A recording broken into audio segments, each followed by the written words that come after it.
L'homme se précipita dès qu'il entendit les faibles cris provenant de sous le pont. Devant lui se tenait une fillette de 6 ans.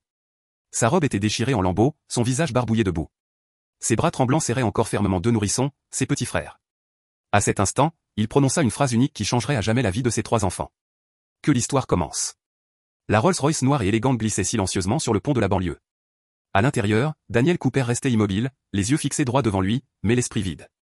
À 38 ans, riche et célèbre dans le monde des investissements boursiers, jadis loué comme un génie, il ressemblait désormais à un homme portant une blessure trop profonde pour guérir.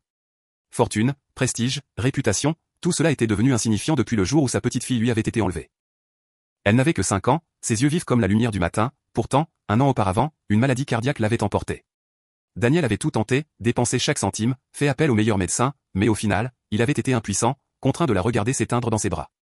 À partir de ce jour, il vécut dans un vide. Même au sommet de la gloire, il se sentait comme un échec, un homme incapable de maintenir en vie son unique enfant. La voiture avançait lentement. Victor son chauffeur et fidèle assistant depuis plus de 10 ans, jetait de temps en temps un coup d'œil à son employeur par le rétroviseur. Il connaissait bien ce silence. Depuis la mort de la petite fille, Daniel parlait peu, souriait moins, s'enterrant dans les réunions et les chiffres. Mais aujourd'hui, quelque chose était différent. Daniel fronça les sourcils. Au milieu du bourdonnement régulier du moteur et du bruit du vent, un son faible atteignit ses oreilles, si doux, comme celui d'un chaton égaré, mais il sut instantanément que c'était le cri d'un enfant, fragile, tremblant, faible. « Victor, arrête la voiture. » Surpris, Victor tourna rapidement le volant et se gara sur le côté. « Quelque chose ne va pas, monsieur ?» Daniel ne répondit pas. Il ouvrit la porte et sortit, le vent froid frappant son visage, le bruit de la circulation derrière eux étouffant le son. Mais à mesure qu'il s'approchait du bord du pont, les pleurs devinrent plus clairs. Il venait d'en bas. Il se figea, écoutant, puis se tourna vers Victor, « Il y a un enfant là-dessous. » Il se pencha par-dessus la rambarde et regarda dans l'ombre sous le pont, et sa voix se brisa, « Oh mon Dieu !» Dans la pénombre tachetée, parmi les piliers de béton, la terre humide striée de mousse, il aperçut une petite silhouette recroquevillée contre le sol. Une fillette, d'environ 6 ans, les cheveux emmêlés, le visage barbouillé de terre. Sa robe rose était déchirée et sale. Dans ses bras gisaient 2 minuscules nourrissons, à peine âgés de 6 mois, enveloppés dans un drap fin et usé. L'un dormait profondément tandis que l'autre geignait, ses petites mains s'agitant de faim. La poitrine de Daniel se serra comme dans un étau. Ses doigts agrippèrent la rambarde, sa respiration haletante. La scène le frappait de trop près. Sa propre fille lui avait un jour serré la main de la même manière, les yeux remplis de peur lors de ses crises cardiaques.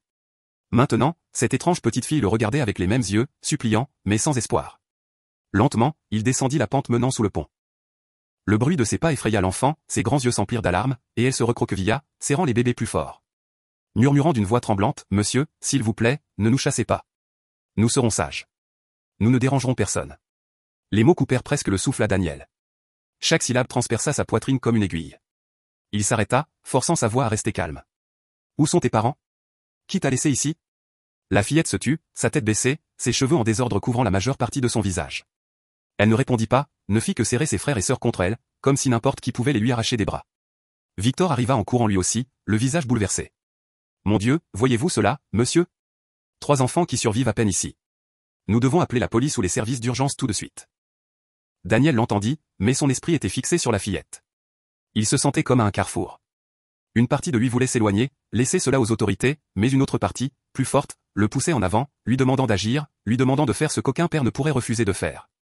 Le cri du nourrisson monta de nouveau, strident dans l'air froid de la nuit. La fillette se pencha, essayant de le calmer de sa main tremblante, murmurant, « Chut maintenant, ne pleure pas. Je suis là. » Pourtant, sa propre voix se brisa, fatiguée et fragile. Daniel n'en put plus. Il s'agenouilla, tendant lentement les mains. « Laisse-moi porter le bébé, ma chérie. » La petite fille paniqua instantanément. Elle leva la tête, les yeux remplis de peur. « Ne nous vendez à personne. S'il vous plaît, ne nous laissez pas. » Daniel se figea. Ces mots lui ouvrirent les plaies du passé comme une lame. Sa propre fille, avant d'être conduite en salle d'opération, lui avait un jour serré la main et avait pleuré, « Papa, ne me quitte pas », il avait promis, mais au final, il l'avait quand même perdu. Il déglutit difficilement, les yeux rougis, la voix tremblante. « Personne ne vous vend. Personne ne vous quitte. Je veux juste vous emmener à l'hôpital pour que les médecins puissent vous aider. » La fillette le regarda longuement, le soupçon scintillant dans son regard. Lentement, elle desserra son étreinte et lui permit de soulever le petit garçon qui pleurait. Le corps de l'enfant était léger comme une plume, fragile au point de briser le cœur. Daniel prit l'autre bébé aussi, puis regarda la petite fille. « Viens aussi. Nous quittons cet endroit. » Elle se leva timidement, serrant toujours un sac déchiré qui contenait quelques biberons vides et de minuscules vêtements. Ses pieds nus, tachés de boue, tremblaient alors qu'elle le suivait. Victor ouvrit la portière arrière, sa voix tendue d'inquiétude. « Êtes-vous sûr, monsieur ? Cela pourrait devenir une grande histoire. » Daniel ne dit rien. Il plaça les enfants à l'intérieur de la voiture et drapa délicatement son propre manteau sur eux. La fillette s'accrochait toujours au sac, les yeux voilés de peur. Ses lèvres s'entr'ouvrirent alors qu'elle demanda doucement « Vous ne nous quitterez vraiment pas ?» Daniel s'assit à côté d'elle, hocha légèrement la tête et répondit « Non, je promets que je ne vous quitterai pas. » Un instant plus tard, la voix fluette de la fillette rompit le silence, hésitante mais claire. « Je m'appelle Sophie. C'est Ben, et c'est samedi. Je dois les protéger. » Le cœur de Daniel tressaillit. Il hocha faiblement la tête, une nouvelle douleur montant dans sa poitrine. Une enfant de 6 ans, pourtant ses mots portaient le poids de la responsabilité d'une mère. Il se détourna, cachant la rougeur de ses yeux. La voiture accéléra vers l'hôpital le plus proche. En chemin, le nouveau-né dormait profondément, tandis que l'autre bébé arrêtait de pleurer, ne laissant échapper que de petits soupirs de temps en temps. Sophie ne ferma pas les yeux. De temps en temps, elle regardait Daniel, comme pour s'assurer qu'il était toujours là. Quand ils arrivèrent, une équipe d'infirmières se précipita. Elles prirent les enfants et commencèrent des examens rapides. Daniel suivit, le cœur lourd. Il n'avait pas ressenti ce genre de tremblement depuis le dernier jour où il avait accompagné sa fille aux urgences. Dans la salle d'examen, une infirmière se tourna vers lui avec un regard interrogateur, sa voix était claire, « Êtes-vous le père de ces enfants ?» Daniel se figea. La question le frappa comme un éclair. Il ouvrit la bouche, mais pas un seul mot ne sortit. Daniel se figea à la question de l'infirmière. Ses lèvres bougèrent, mais aucun mot ne sortit. Au lieu de cela, il fit un faible signe de tête et signa rapidement les papiers afin que les 3 enfants puissent être admis à l'hôpital immédiatement. Son cœur battait la chamade, des perles de sueur perlaient sur son front. Il ne s'était jamais senti aussi impuissant. Alors que les médecins commençaient leur examen, il resta dehors, derrière la vitre. Les lumières blanches éclairaient le visage de la petite fille, Sophie, assise près du berceau, ses petites mains touchant la joue de son petit frère. Ses gestes tremblaient mais restaient fermes, comme si le monde entier s'effondrerait si elle le lâchait. En regardant cette scène, Daniel fut submergé par une émotion étrange et douloureuse. À minuit, après s'être assuré que les 3 enfants n'étaient plus en danger, Daniel décida de les ramener à la maison. Il savait qu'il serait difficile d'expliquer à Emily, mais il n'y avait pas d'autre choix. La Rolls-Royce fendit la nuit, le transportant lui et les enfants vers le manoir de banlieue. La grande maison était restée silencieuse pendant un an, depuis la mort de leur fille. Ce soir-là, les portes s'ouvrirent, et les cris d'enfants emplirent l'espace vide. Emily était assise dans le salon. À 35 ans, elle avait de longs cheveux bruns, un visage fin et gracieux, maintenant pâle à cause d'interminables nuits blanches. Depuis le jour où leur fille était morte, elle avait à peine quitté la maison, vivant tranquillement, parlant peu. La distance entre mari et femme n'avait fait que croître. Lorsque Daniel entra, Sophie se recroquevilla timidement derrière lui, serrant un sac déchiré. Dans les bras de Daniel se trouvaient les 2 nouveau-nés, leur minuscule corps presque englouti par son étreinte. Émilie se leva d'un bond, les yeux écarquillés d'horreur. « Daniel, qu'est-ce que c'est ?» Sa voix tremblait de peur et de colère. « À quoi pensais-tu, en amenant 3 enfants inconnus ici au milieu de la nuit ?» Daniel déposa doucement les bébés sur le canapé, sa voix rauque. « Je ne pouvais pas les laisser. Tu aurais dû voir ce que j'ai vu pour comprendre. » Émilie s'approcha, regardant directement son mari dans les yeux. Dans son regard fatigué et rougi par les larmes, brûlait un chagrin non guéri et une fureur contenue. « Un jour, tu ramènes 3 enfants à la maison, et cette fille a à peu près le même âge que notre fille. Que veux-tu me dire? Que c'est de la charité, ou que tu me caches quelque chose depuis le début ?» Sophie baissa la tête, elle avait entendu chaque mot. Ses petites épaules tremblantes, elle murmura au bébé, la voix nouée, « S'ils ne veulent pas de nous, je vous emmènerai ailleurs. » Daniel l'entendit clairement, le cœur serré. Il posa une main sur l'épaule de Sophie, essayant de la rassurer avec ses yeux. Il se retourna vers Émilie. « Je n'ai rien caché. Je ne pouvais simplement pas les ignorer. Regarde-les, Émilie. Ils seraient morts si personne ne les avait aidés. » Émilie laissa échapper un rire amer, à moitié un sanglot. « Et moi? Qu'est-ce que je suis dans toutes tes décisions? Penses-tu que je peux supporter un autre enfant qui se promène dans cette maison, me regardant avec les mêmes yeux que notre fille? » Daniel se tut. Il voulait expliquer, mais aucun mot ne vint. Sophie serra les bébés contre elle et leva les yeux vers Émilie. Ses grands yeux sombres étaient remplis de peur et de supplication, mais Émilie ne lui lança qu'un regard froid, glacial comme la pierre. Elle se détourna et monta à l'étage, le bruit de ses talons frappant fort sur le parquet. Victor, debout près de la porte, avait tout vu mais restait silencieux. Il se contenta de baisser légèrement la tête tandis que Daniel reprenait les bébés dans ses bras. Ce dîner fut lourd de tension. Émilie était assise au bout de la table, le dos droit, les yeux fixés sur son assiette intacte. Daniel était assis en face, portant la nourriture à sa bouche de main tremblante. Devant Sophie ne gisait qu'un morceau de pain sec que Victor avait déposé à la hâte. Elle était perchée sur le bord de sa chaise, mâchant lentement, craignant de faire le moindre bruit. Les 2 nourrissons reposaient dans un berceau improvisé à côté de la table. Lorsque de faibles pleurs s'élevèrent, Daniel laissa tomber ses baguettes d'un coup et se tourna pour les calmer. Sophie se pencha rapidement elle aussi, murmurant « C'est bon, dors maintenant. Je suis là. » Sa voix était fatiguée mais douce. Émilie jeta un coup d'œil à la scène, ses yeux papillonnant de conflit. Elle leva sa fourchette et son couteau, puis les reposa, ses mains serrées. Son cœur était déchiré en 2, une partie voulait les chasser, l'autre souffrait en apercevant l'ombre de sa fille et les gestes tendres de Sophie. Après le dîner, Daniel emmena les 3 enfants dans la chambre d'amis. Il borda les bébés, puis regarda Sophie. Elle était assise contre le mur, les yeux grands ouverts, fatiguée, comme si elle pouvait être chassée à tout moment. Daniel s'assit à côté d'elle, parlant doucement, « Tu peux te reposer maintenant. Demain, je m'occuperai de tout. » Sophie hocha la tête, mais serrait toujours son sac fermement, clairement, c'était tout ce qu'il restait aux frères et sœurs. Daniel ne la pressa pas, resta seulement tranquillement jusqu'à ce que ses yeux se ferment. Tard dans la nuit, Émilie ouvrit la porte de la chambre et constata que Daniel était parti. Elle entra dans le couloir, passant porte après porte. Quand elle s'arrêta devant la chambre d'Amy, elle le vit assis à côté du petit lit, les yeux fixés sur Sophie endormie. Son regard était tendre, humide d'émotion, exactement comme il regardait leur fille. Émilie agrippa fermement le cadre de la porte. Des larmes coulaient sur ses joues, non pas de tendresse, mais de douleur au cœur. Un cri retentit, il la remplace par un autre enfant. Elle se retourna et se précipita vers leur chambre. La porte s'ouvrit et se referma avec fracas, faisant trembler le cadre. Sa voix retentit, étranglée mais résolue, déchirant la nuit, « Daniel, tu ne transformeras pas cette maison en orphelinat. » Daniel tressaillit, mais ses yeux ne quittèrent jamais Sophie. Il savait que la bataille ne faisait que commencer. La voix courroucée d'Émilie résonnait encore dans le manoir Cooper. Tandis que dans un autre endroit non loin de là, un autre manoir brillait également de lumière jusque tard dans la nuit. À l'intérieur du vaste salon, la forte odeur de liqueur emplissait l'air, se mêlant au tintement des verres contre la table en verre.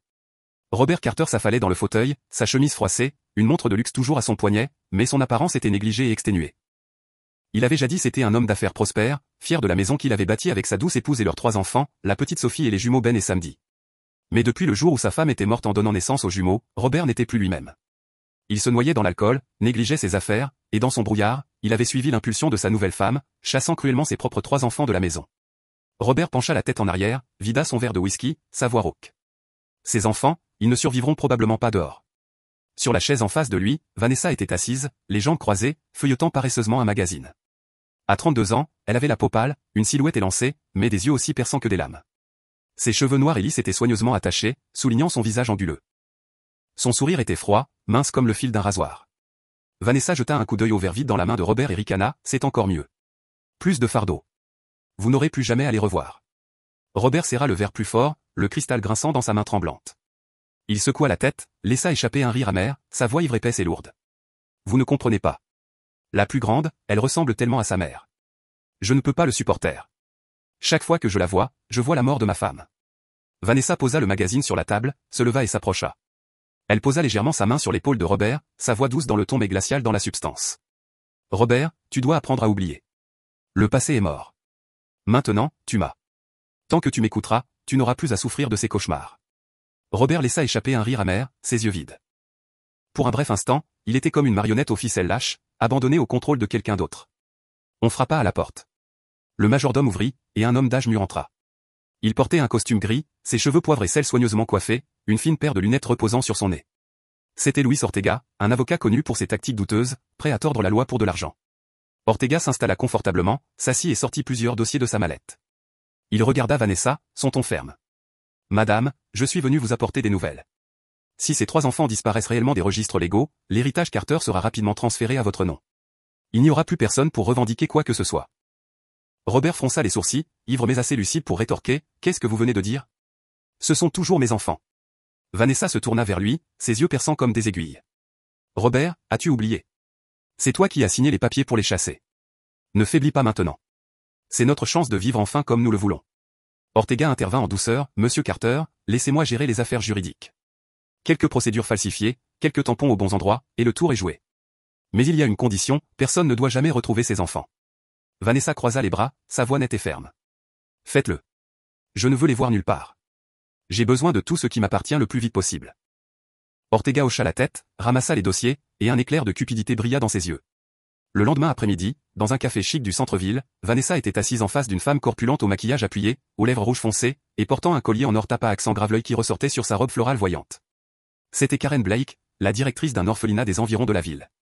Karen était réputée pour être ingénieuse quand il s'agissait de manipuler les dossiers d'enfants, grâce aux nombreux dons qu'elle recevait de sources douteuses. Vanessa sortit une épaisse enveloppe, la posa sur la table et la poussa vers Karen. Sa voix était calme, mais chaque mot siffla entre ses dents, « Si les services sociaux devaient trouver ces 3 enfants, vous savez ce qu'il faut faire, n'est-ce pas ?» Karen jeta un coup d'œil à l'enveloppe, ses lèvres se tordant en un demi-sourire. Elle la prit et la tapota légèrement sur la table. « Bien sûr, avec ce genre d'argent, ils seront adoptés en un rien de temps. Les dossiers disparus, personne ne se souviendra d'eux. » Vanessa but une gorgée de son café, son regard inébranlable. « Je ne veux qu'aucun nom ne refasse surface. » Karen baissa la tête, sa voix rauque et assurée. « Ne vous inquiétez pas, à partir de maintenant, personne n'entendra plus leurs cris. Tard ce soir-là, Vanessa retourna au manoir. Elle s'installa confortablement sur le canapé et se versa un verre de vin, ouvrant le journal du matin. Ses yeux s'arrêtèrent sur une photo de Daniel Cooper, sortant de l'hôpital, tenant deux nouveau-nés dans ses bras, avec une petite fille blonde et frêle à ses côtés. Le titre en caractères gras indiquait « Le millionnaire de la bourse sauve 3 enfants abandonnés trouvés sous un pont ». Vanessa plissa les yeux, ses lèvres se courbèrent vers le haut tandis que ses doigts tambourinaient régulièrement sur la table. Un rire aigu s'échappa, strident mais empreint de malice. Oh, alors ils sont devenus une autre occasion de le faire tomber.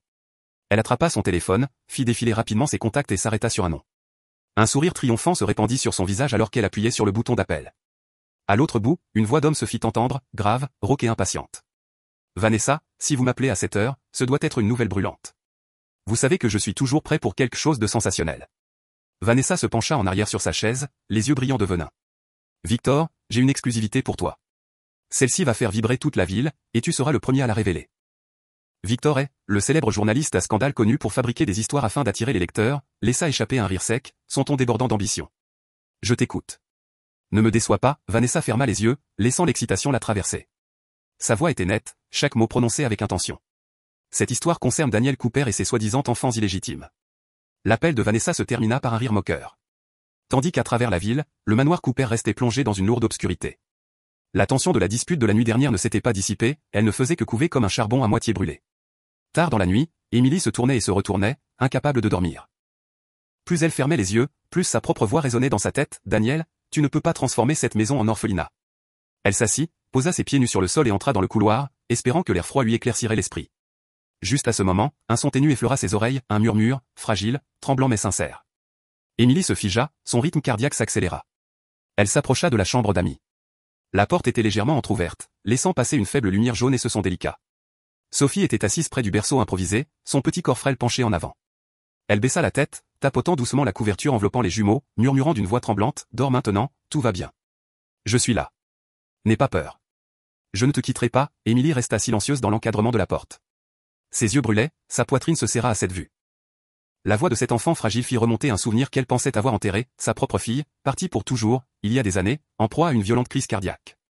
La petite fille lui avait un jour serré la main et avait murmuré, « Maman, s'il te plaît, ne me quitte pas », une larme roula sur la joue d'Émilie. Elle se retourna rapidement et l'essuya, comme si elle craignait que quelqu'un ne la voie. Mais malgré tous ses efforts, elle ne put effacer la vague d'angoisse qui montait en elle. Elle aspirait à se précipiter, à prendre la petite fille dans ses bras et à la consoler. Pourtant, en même temps, une peur la déchirait, si elle le faisait, trahirait-elle la mémoire de sa propre fille? Elle resta là longtemps, jusqu'à ce que ses jambes s'engourdissent. Enfin, Émilie se détourna et retourna dans sa chambre, laissant la fragile berceuse de Sophie flotter dans la nuit. Le lendemain matin, la lumière du soleil filtrait à travers les lourds rideaux, inondant la vaste table de la salle à manger. Émilie était descendue tôt à la cuisine. Au lieu d'appeler le personnel, elle avait préparé elle-même une fine potée de porridge. Ce n'était pas par pitié, ni même un désir conscient d'aider. Elle ne pouvait pas l'expliquer, elle savait seulement que le souvenir de Sophie murmurant à ses frères et sœurs avait pesé lourdement sur son cœur. Sophie était assise tranquillement à l'extrémité de la table, ses petites mains serrant l'ourlet de sa robe, les yeux baissés. Émilie posa un bol de porridge devant elle, sans un mot, sans un regard. Sophie tressaillit, ses petites mains tremblantes, puis murmura doucement, « Merci, madame. » Sa voix était faible comme une brise, comme si elle craignait que si elle parlait plus fort, le bol lui serait arraché. Émilie serra les lèvres et se détourna. Elle ne répondit pas. Elle s'appuya simplement contre le comptoir, ses mains serrées si fort que ses phalanges blanchirent. À l'intérieur, son cœur était en proie à un conflit, une partie d'elle aspirait à s'avancer, à lisser ses cheveux en désordre et à dire « Mange, enfant, n'aie pas peur ». Mais une autre partie la retenait, si elle le faisait, qu'adviendrait-il du souvenir de sa fille perdue? Tandis qu'Émilie se battait avec elle-même, Daniel sortit de son bureau. Il s'était à peine assis à table que son téléphone sonna. Il jeta un coup d'œil à l'écran, un numéro inconnu. Il répondit sèchement, « Allô ?»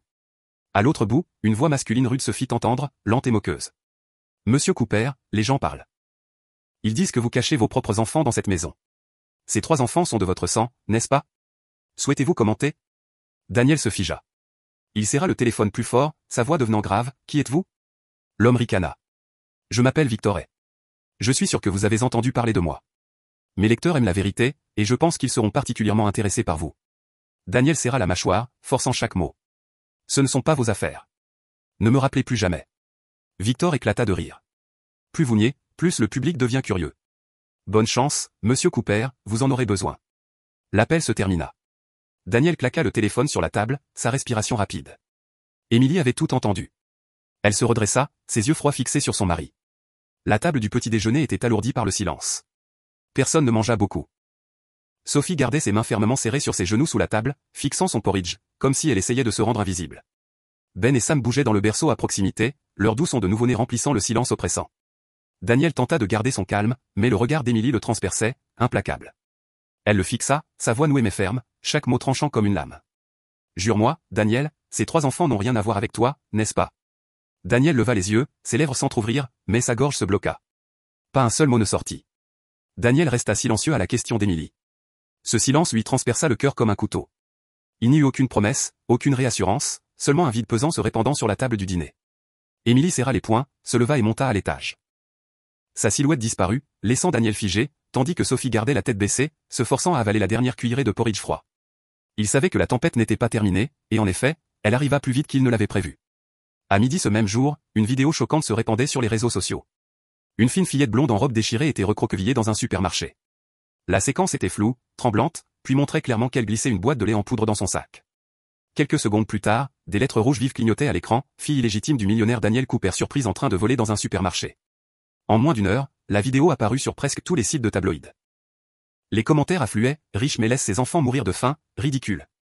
Bon sang ne saurait mentir, un voleur sera toujours un voleur. Daniel Cooper, une idole de la bourse, s'avère n'être qu'un hypocrite. Au bureau de Cooper Holdings, les téléphones sonnaient sans arrêt. Les actionnaires exigeaient une réunion d'urgence.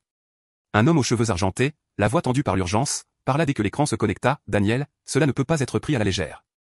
L'action a déjà chuté de 4 points ce matin. Comment comptez-vous nous expliquer cela ?» Un autre actionnaire intervint. « Sont-on sceptiques? Dites-nous la vérité, est-ce vraiment votre enfant illégitime? Si oui, l'image publique de l'entreprise ne pourra pas être sauvée. » Daniel redressa le dos, ses yeux devenant froids.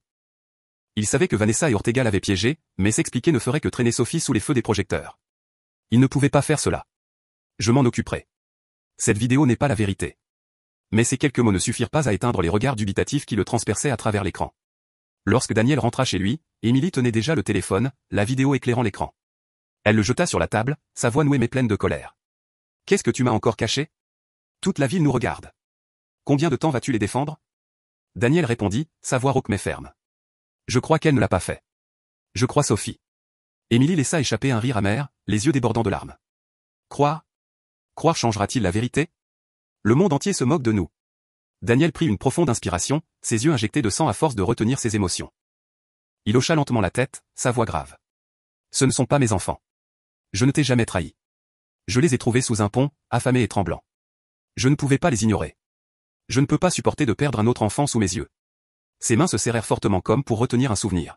« Le jour où notre fille nous a quittés, je me suis juré que si je rencontrais un jour des enfants qui avaient besoin d'être sauvés, je ne me détournerais jamais. Émilie, ce n'est pas une trahison.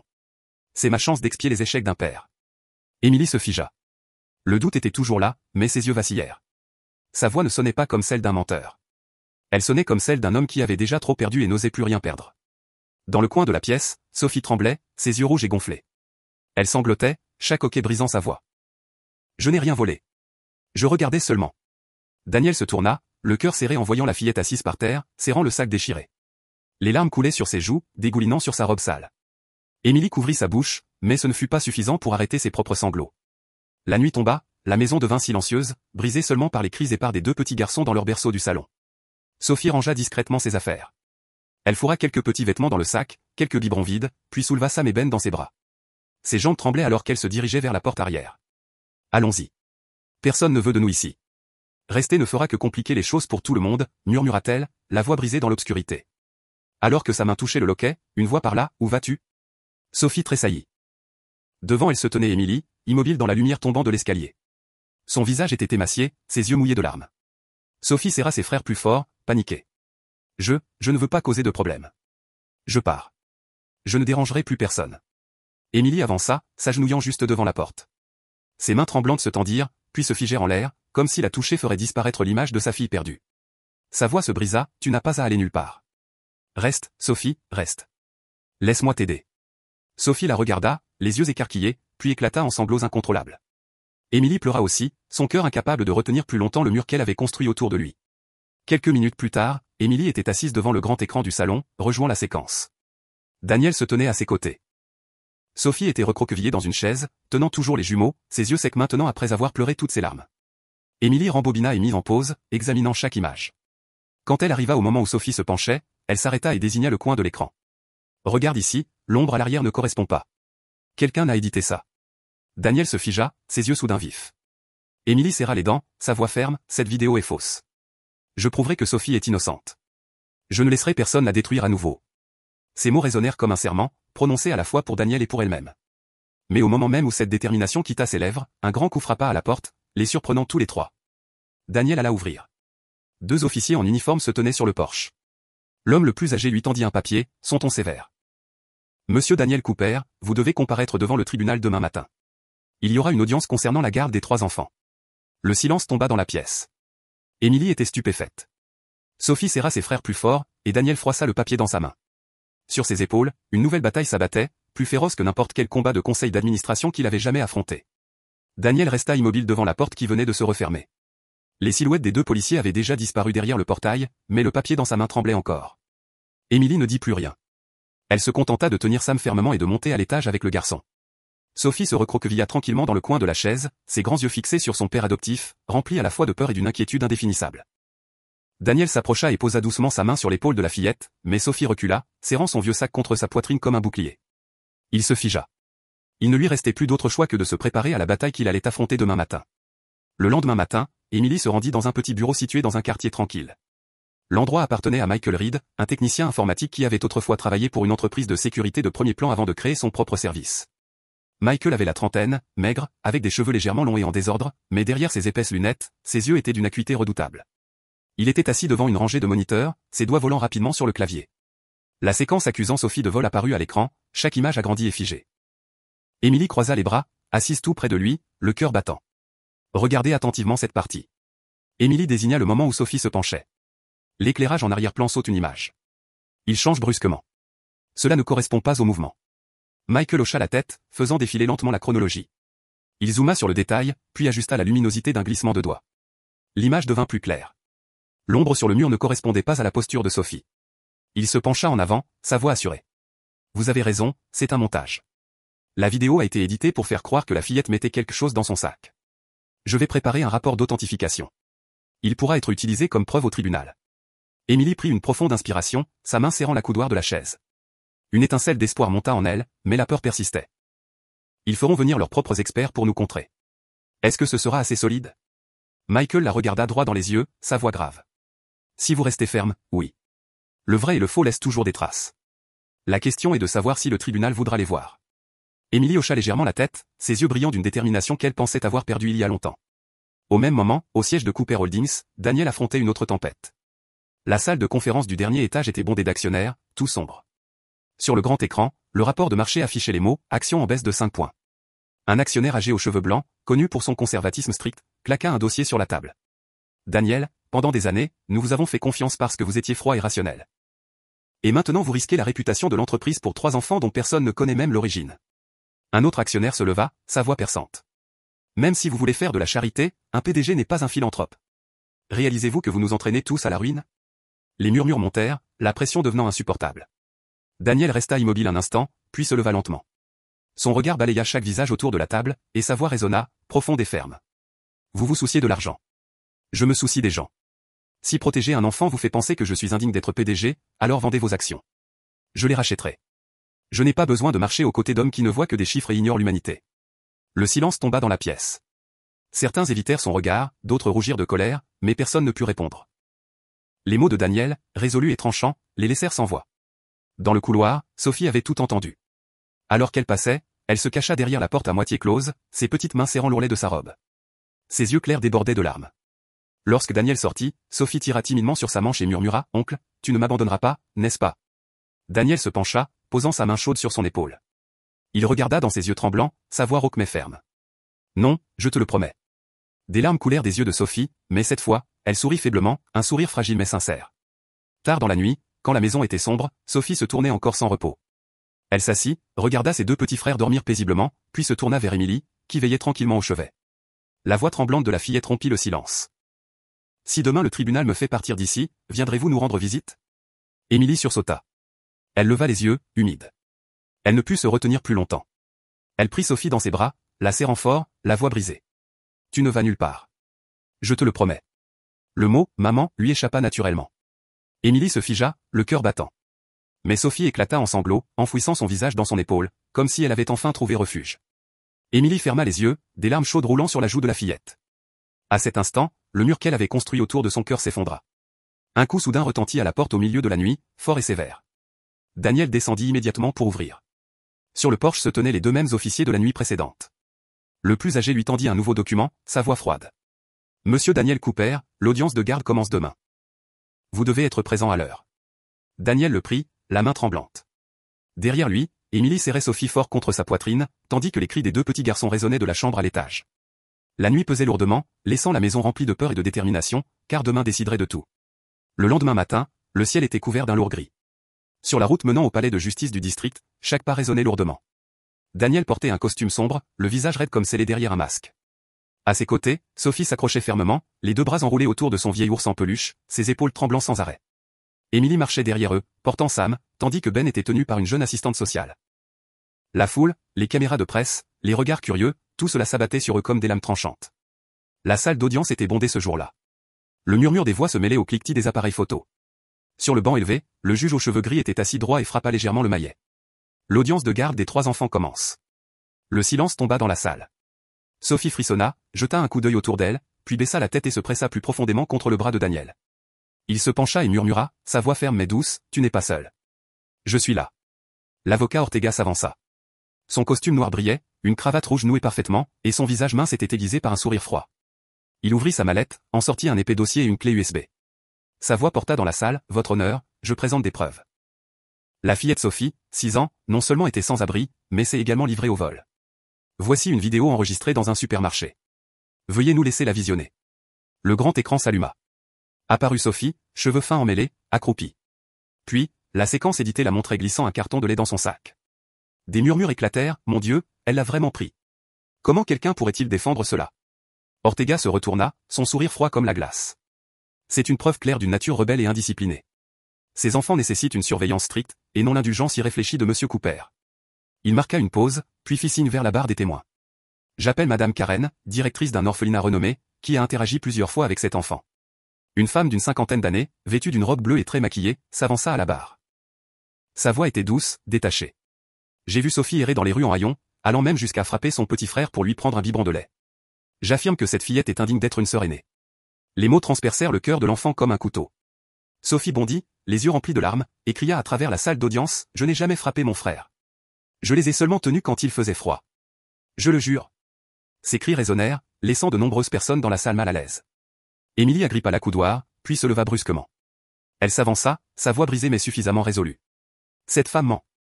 J'ai vu Sophie veiller toute la nuit pour endormir son frère, cassant le plus petit morceau de pain pour le partager avec lui. Cet enfant n'a jamais rien fait de cruel. La salle d'audience éclata.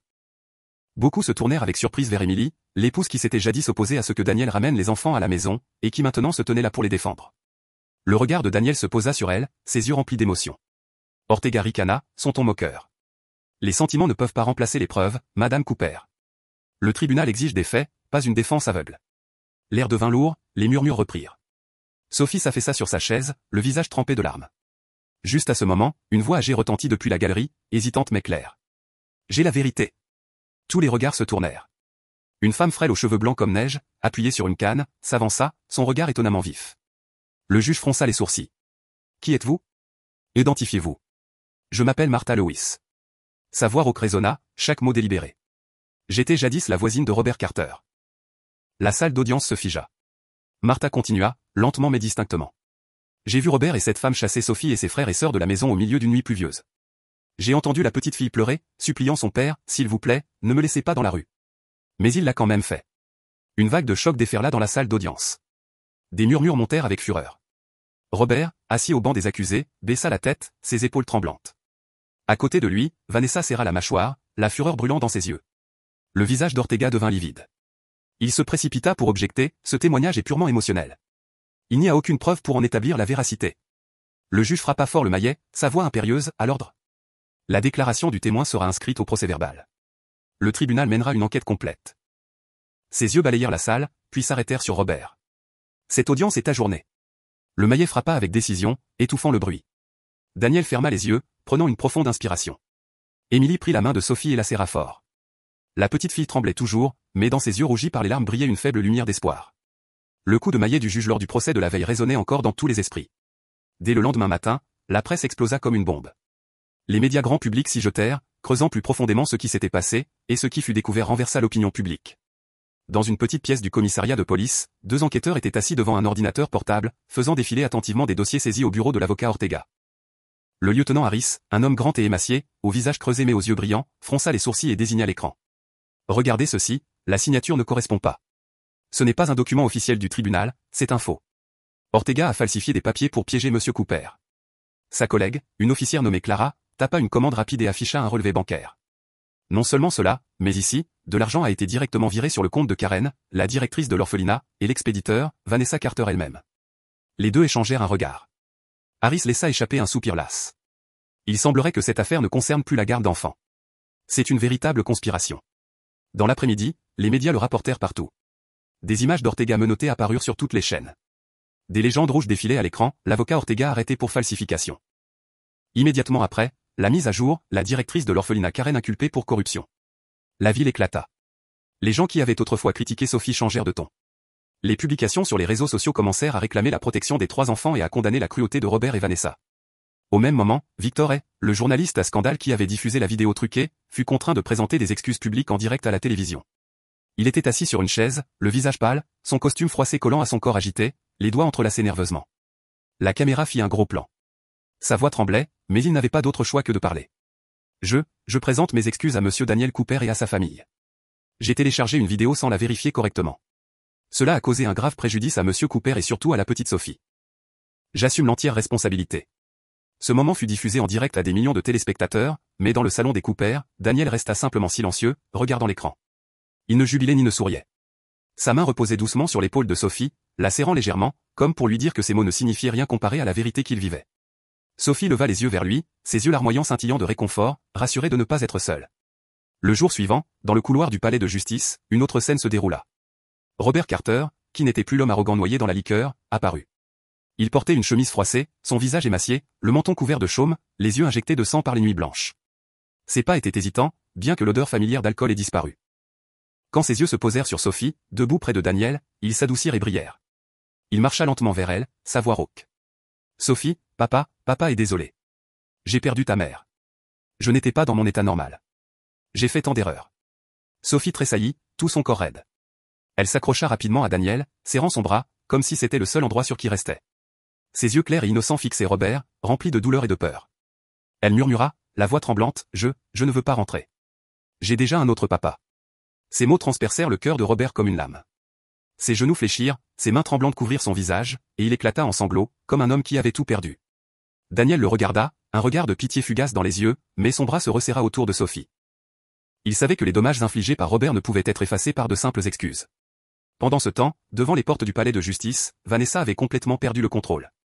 Ses cheveux étaient une masse emmêlée, son maquillage étalé, ses mains menottaient fermement derrière son dos. Elle se débattait et criait d'une voix rauque tandis que la police la traînait vers la voiture. « Vous n'avez pas le droit. Tout est de la faute de cette sale gosse. Elle m'a tout volé. Je me vengerai. Je jure que je me vengerai. » Les reporters pullulaient, les flashs des appareils photo crépitaient sans arrêt. La voix stridente de Vanessa résonnait partout, la faisant paraître démente aux yeux du public. Les officiers la poussèrent dans le véhicule, toujours enragés. Ses yeux flambaient de fureur. « Daniel, vous regretterez de l'avoir protégé. » La portière de la voiture claqua, coupant ses cris. Les sirènes hurlèrent tandis que le véhicule s'éloignait à toute vitesse, sous le regard stupéfait de la foule. Terrifiée, Sophie trembla violemment, son petit corps frissonnant. Elle enfouit son visage dans la poitrine de Daniel, ses épaules tremblantes. Daniel se pencha, un bras étroitement enroulé autour d'elle, l'autre main posée sur son dos, alors qu'il murmurait apaisant, « C'est bon. Je suis là. Personne ne pourra plus jamais te faire de mal. » Émilie se tenait à proximité, tenant Sam, et regarda Ben dans les bras d'une assistante sociale. Ses yeux étaient humides, mais non pas de peur, plutôt d'émotion. Pour la première fois, elle réalisa qu'elle regardait Daniel et les 3 enfants comme une vraie famille. Daniel leva le regard, son expression résolue. Ces mots n'étaient pas seulement pour réconforter Sophie, ils étaient un vœu gravé profondément dans son cœur, qu'à partir de ce moment, personne, aucune force, ne ferait plus jamais de mal à ses enfants. Après des jours remplis de nouvelles et de tensions, le manoir Cooper respira enfin la paix. Plus de sirènes de police, plus de cris, plus de caméras trop près. Seuls les joyeux bavardages d'enfants résonnaient dans les pièces qui avaient été silencieuses depuis longtemps. Sophie entra dans la cuisine, les yeux écarquillés en voyant des assiettes fumantes de nourriture posées sur la table. Émilie était près du fourneau, une louche à la main, remuant une marmite de soupe. Sans regarder Sophie, elle inclina légèrement la tête. va te laver les mains. Le dîner est prêt. Juste cette phrase fit bondir le cœur de Sophie de joie. Elle hocha rapidement la tête et s'élança, ses petits pieds martelant le parquet. Du salon, Daniel entendit le bruit et sentit une vague de calme l'envahir. L'image de sa fille disparue l'avait jadis écrasé, mais maintenant il commençait à croire qu'un cœur pouvait guérir d'une manière différente. Ce soir-là, au dîner, Daniel berça les deux petits garçons dans ses bras. Puis, soudain, il s'éclaircit la gorge et grogna d'une voix délibérément bourrue, « Oh oh! Je suis le Père Noël. Mes gentils petits garçons veulent-ils des cadeaux ?» Les yeux de Sophie s'arrondirent, sa bouche s'ouvrit, puis elle éclata de rire à en avoir mal aux côtes. Les jumeaux babillèrent et applaudirent, comme s'ils se joignaient au jeu de leur père adoptif. Émilie arrêta ce qu'elle faisait, observant la scène qui se déroulait devant elle. Un léger sourire effleura ses lèvres, rare mais sincère. « Tu ressembles plus à un gros ours qu'au Père Noël », taquina Émilie, secouant la tête. Daniel gloussa, le soulagement scintillant dans ses yeux alors qu'il regardait le sourire radieux de Sophie. Il pensa, c'est le genre de sourire qu'une enfant de 6 ans mérite d'avoir. Quelques jours plus tard, dans le petit bureau niché dans un coin du manoir, Sophie était assise au bureau, la tête penchée, concentrée sur son cahier. Elle essayait d'écrire chaque lettre avec soin, mais en écrivait inconsciemment une à l'envers. Émilie s'assit à côté d'elle, sa voix douce. « Tu as écrit celle-ci à l'envers. Regarde-moi. » Elle guida doucement la main de Sophie, l'aidant à retracer les lettres. Les joues de Sophie rougirent alors qu'elle murmurait « Je suis désolée. » Émilie secoua légèrement la tête. « Ne t'excuse pas. Tout le monde doit commencer par le début. » Sophie hésita, puis lâcha soudain « Merci, maman. » Le mot « maman » flotta aussi doucement qu'une brise, mais ce fut suffisant pour que la pièce se fige. Émilie se pétrifia, sa main tremblante. Ses yeux clignèrent rapidement, sa gorge se serra. Après un long silence, elle prit Sophie dans ses bras, la serrant fort, comme si elle craignait que l'instant ne lui échappe. « Oui, je suis là, ma chérie. » Sophie posa sa tête sur l'épaule de sa grand-mère, un sourire minuscule mais satisfait apparaissant sur son visage. Émilie laissa ses larmes couler librement pour la première fois, n'essayant plus de les cacher. Dans le salon, Daniel portait les deux petits garçons, faisant les 100 pas lentement. Sam se tortillait, tandis que Ben gloussait quand Daniel le soulevait haut. Daniel embrassa légèrement chaque garçon sur le front et murmura « Vous êtes en sécurité maintenant. Je promets que je ne laisserai plus personne vous faire de mal. » Les deux garçons ne comprenaient pas, ne faisant que babiller doucement, leurs petites mains cherchant à attraper son col. Pourtant, ces rires innocents apaisèrent le cœur de Daniel, comme un baume adoucissant la blessure profonde en lui. Un autre soir, Daniel étala un petit échiquier sur la table basse. Sophie était assise en face de lui, les yeux curieux alors qu'elle étudiait les pièces noires et blanches. Daniel expliqua patiemment, cette pièce se déplace en diagonale, et celle-ci ne va que tout droit. Essaie. Sophie fronça les sourcils, déplaça maladroitement les pièces, puis éclata de rire quand Daniel la laissa délibérément gagner. Papa a perdu. J'ai gagné, s'écria Sophie, les yeux pétillants. Daniel gloussa. Gagner ou perdre n'avait pas d'importance, il voulait seulement conserver ce sourire, un sourire innocent et pur, quelque chose dont Sophie avait été privée si longtemps. Émilie était assise sur le canapé, le cœur débordant en regardant la scène. Elle pensait autrefois qu'elle ne pourrait jamais accepter ses 3 enfants, qu'il serait toujours une blessure lui rappelant sa fille perdue. Mais maintenant elle comprenait, c'était eux qui lui apprenaient à aimer à nouveau. Ce soir-là, lorsque la maison fut silencieuse, Sophie s'assit à côté de Daniel. Les bébés dormaient profondément dans leur berceau, et Émilie rangeait dans la cuisine. Sophie se mordit la lèvre, ses mains serrées l'une contre l'autre. Finalement, elle demanda avec hésitation, « Papa, la semaine prochaine, j'ai un essai à lire à l'école, toi, tu viendras. » Daniel se figea. Le mot « papa » résonna, doux mais ferme, comme un miracle. Son cœur se serra, sa gorge devint sèche. Il se pencha, posa doucement sa main sur la joue de Sophie, et dit d'une voix tremblante, « Je serai assis au premier rang. Je te le promets. » Sophie leva les yeux, un sourire radieux se répandant sur son visage fin. Sous la chaude lumière jaune, sa joie était si vive que les yeux de Daniel se brouillèrent de larmes, et pour la première fois depuis la perte de sa fille, il sut avec certitude qu'il pouvait être à nouveau un père. Ce matin-là, le manoir Cooper bourdonnait d'excitation, si différente de l'ordinaire. Sophie portait son uniforme scolaire propre, ses cheveux soigneusement brossés et attachés en 2 petites tresses par Émilie. Elle se regarda dans le miroir, la main tremblante en tenant une feuille de papier, pliée tant de fois que les coins étaient usés et froissés. Daniel se tenait dans l'embrasure de la porte, souriant pour la rassurer. « Tu as pratiqué toute la semaine. Ne t'inquiète pas, je serai juste là au premier rang. Lève juste les yeux et tu me verras. » Sophie leva les yeux, son regard pétillant. Elle hocha la tête, mais ses mains continuaient de serrer fermement le papier, comme si le lâcher signifiait perdre son courage. Émilie se pencha, ajusta le col de la chemise de Sophie et parla doucement, « Tout ce que tu as à faire est de lire ce que tu as écrit avec ton cœur. Tout le monde comprendra. » L'école était bondée de monde. Dans l'auditorium, les parents occupaient chaque siège, leur bavardage et leur rire résonnant. Sur scène, une bannière rouge était soigneusement accrochée, concours de lecture d'essai, ma maison de rêve. Daniel portait Sam, Émilie tenait Ben, et ensemble ils entrèrent avec Sophie. Au moment où ils pénétrèrent, les regards se tournèrent vers eux. Quelques murmures flottèrent dans la foule, c'est bien Monsieur Cooper. Il a même amené tous ses petits-enfants. J'ai entendu dire que cette fille vivait sous un pont. Émilie serra doucement l'épaule de Sophie, comme pour la protéger des murmures. Daniel marchait le dos droit, n'y prêtant aucune attention. Il savait qu'aujourd'hui appartenait à Sophie, et que rien ne devait la gâcher. Lorsque l'animateur appela son nom, Sophie, tremblante, monta sur scène. Sa petite silhouette se détachait sous les lumières dorées. Elle fit face au microphone, saluant le public. Le papier dans sa main tremblait violemment. Pendant une fraction de seconde, Sophie pensa à s'enfuir. Puis elle leva les yeux et vit Daniel au premier rang. Il hocha la tête, ses lèvres bougeant silencieusement, « Je suis là ». Émilie sourit aussi, levant la main en signe d'encouragement. Sophie prit une profonde inspiration, sa voix hésitante mais claire. « Ma maison de rêve n'a pas de voiture de luxe, n'a ni or ni argent. Cette maison n'a besoin que d'une maman et d'un papa, d'un repas à partager, de rire, et personne laissé abandonné sous un pont. » Les murmures disparurent. L'auditorium entier sombra dans un silence absolu. Chaque mot pur de Sophie tombait comme des notes, frappant les cœurs des gens. Certains parents baissèrent la tête, essuyant des larmes. Son professeur principal, assis avec le corps enseignant, avait les yeux rouges et humides. Sophie baissa le papier et salua. Une seconde passa, puis tout l'auditorium éclata en applaudissements. Une vague d'applaudissements emplit la salle, résonnant et interminable. Les enfants hurlaient de joie, les adultes se levaient. Sophie tressaillit d'abord, puis ses lèvres s'étirèrent en un sourire, ses yeux brillants comme le soleil. Dans le public, Daniel serra Sam fort dans ses bras. Émilie pressa Ben contre sa poitrine. Ils ne purent retenir leurs larmes. Daniel regarda Sophie, le cœur débordant d'une émotion indescriptible. À cet instant, il eut l'impression que sa fille disparue était réapparue, souriant doucement. Il pensa, peut-être est-ce elle qui nous a envoyé ces 3 enfants, pour réparer les cœurs brisés de leurs parents. Émilie posa sa main sur l'épaule de son mari, sa voix nouée. Tu vois? La petite fille a trouvé sa maison. Daniel hocha la tête, ses yeux brouillés de larmes. Oui, une vraie maison. Après la cérémonie, la cour de l'école résonna des voix d'enfants. Sophie courut vers ses parents, ses joues rougies par un mélange de nervosité et de joie. Elle tendit le papier froissé, gazouillant, « Papa, maman, j'ai fini de lire. Je n'ai plus peur. » Daniel se pencha, essuyant la dernière larme au coin de son œil.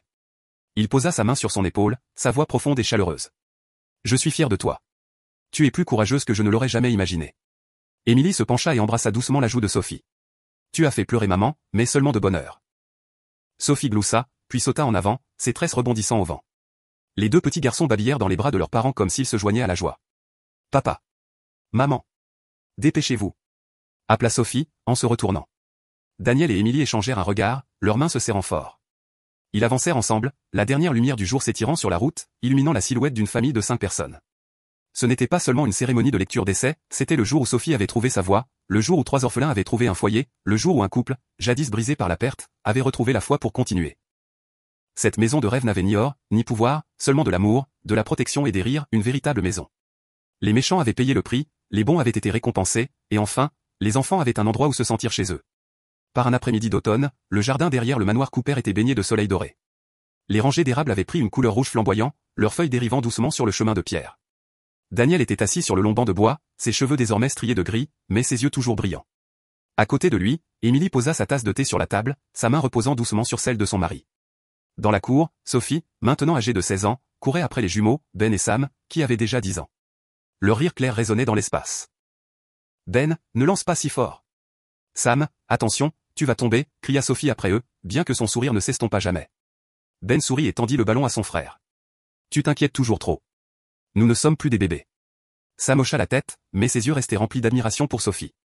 Pour les garçons, leur sœur n'était pas seulement celle qui les aidait avec leurs devoirs et jouait avec eux, elle avait été leur encre depuis les tout premiers jours de leurs souvenirs d'enfance. Daniel restait assis, observant tout cela en silence. Il se souvenait de la première fois qu'il avait vu Sophie sous le pont, tremblante alors qu'elle serrait ses frères dans ses petits bras. 10 ans avaient passé, tout avait tellement changé que parfois il avait l'impression que tout cela n'était qu'un rêve. Il murmura, « Émilie, je ne comprends toujours pas comment nous nous sommes retrouvés avec ce cadeau. » Émilie sourit doucement, ses yeux remplis de tendresse. C'est peut-être ainsi que Dieu guérit nos cœurs. Quand on perd quelque chose, on pense qu'il ne reste rien, mais il s'avère que les gens peuvent apprendre à aimer à nouveau. Daniel hocha la tête et serra sa main fermement. À l'intérieur de la maison, sur l'étagère en bois, un petit cadre était toujours accroché, la photo en noir et blanc de la fille qu'ils avaient perdue. Sophie avait un jour posé la question, et Daniel lui avait tout raconté, ne cachant rien. Ce jour-là, Sophie était restée silencieuse, puis l'avait serré dans ses bras et avait murmuré, « Tu m'as toujours. » À cet instant, il sut que la fillette était vraiment devenue une partie du sang et de l'âme de la famille. Maintenant, Sophie se préparait pour ses examens d'entrée à l'université. La petite fille jadis timide était maintenant presque aussi grande que sa mère, ses yeux fermes et déterminés. Émilie s'asseyait souvent à ses côtés, l'aidant à peaufiner ses essais. « Écris sur ton rêve », conseillait Émilie. Sophie hésita, puis écrivit sa première ligne, « Mon rêve est de devenir avocate, afin qu'aucun enfant ne soit jamais abandonné comme je l'ai été. » Daniel le lut par hasard et resta sans voix. Il posa une main sur l'épaule de Sophie, la voix nouée. « Je crois que tu le feras. Tu seras plus forte que je ne l'aurais jamais imaginé. » Ben et Sam étaient devenus des garçons vifs, l'un aimait le football, l'autre adorait la peinture. Les soirs d'hiver, toute la famille se réunissait autour de la cheminée. Daniel racontait des histoires, Émilie servait à manger, Sophie aidait ses frères avec leurs devoirs, et la maison était remplie de rires. Un soir, Sam demanda soudain, « Papa, pourquoi nous as-tu choisi nous et pas d'autres enfants ?» Daniel regarda son fils droit dans les yeux et répondit lentement, « Parce que vous m'avez choisi en premier. Vous êtes entré dans ma vie au moment où je pensais avoir tout perdu. C'est vous qui m'avez sauvé. » Les garçons le prirent dans leurs bras tandis que Sophie, debout à proximité, souriait vivement. Le procès d'il y a des années n'était plus qu'une chose du passé, enfermé dans les archives judiciaires. Ortega avait été radié du barreau. Karen avait quitté les services sociaux. Vanessa avait été condamnée à la prison et avait disparu de leur vie. Robert, le père biologique de Sophie, après un court séjour hors de prison, avait quitté la ville sans laisser de traces.